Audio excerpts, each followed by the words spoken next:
கிறிஸ்துவை குறித்து நாம் பார்த்து கொண்டிருக்கிறோம். இயேசு பிறந்து அவர் இப்போது 12வது வயது ஆகி அவர் போதகர்களோடு பேசிக் கொண்டிருக்கிறதையும் நம்ம தியானித்துக் கொண்டிருக்கிறோம். ஆண்டவராய் இயேசு கிறிஸ்து அவர் மனிதன் தயவிலும் கிருபையிலும் அவர் விருத்தி அடைந்ததை குறித்து நாம் பார்க்கிறோம். லூக்கா எழுதின சுவிசேஷம் 2ஆம் அதிகாரம் 52வது வசனம். இயேசுவானவர் ஞானத்தினாலும் வளர்த்தியிலும் தேவ கிருபையினிலும் மனுஷ தயவிலும் அதிகமாய் விருத்தி அடைந்தார். அவர் ஞானத்தினாலே வளர்த்தியிலும் அவர் ஞானம் பெருகினது, வளர்த்தி பெருகினது, தேவ கிருபை பெருகினது, மனித தயவு அதிகமாய் கிடைத்தது. அது மாத்திரமல்ல, அதிகமாய் அவர் விருத்தி அடைந்தார் என்று சொல்லப்பட்டிருக்கிறது.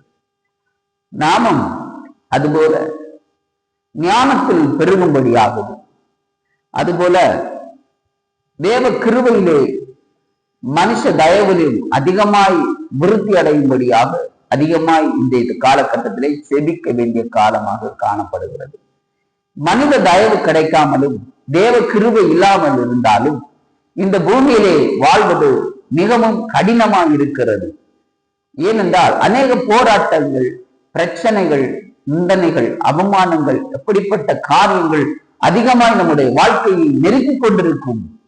அதனால எல்லாரும் தேவ சமூகத்திலே ஜெபிக்கும் போது, தேவனோடு ஒரு உறவாடுகிற ஒரு அனுபவம் இருக்கும்போது தேவனுக்கு அதிகமாய் ஞானத்தை பெற்றுக் கொள்ள வேண்டும்.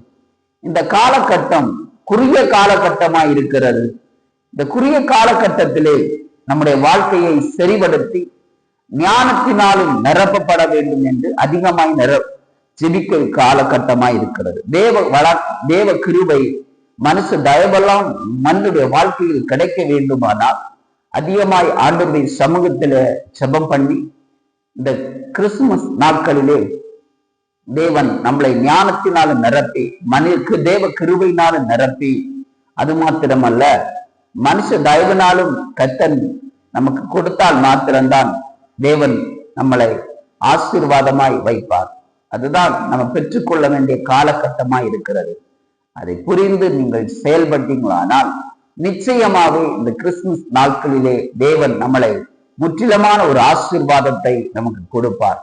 அதை புரிந்து கொள்ளுங்கள். கர்த்தர் இந்த வார்த்தை மூலமாக உங்களை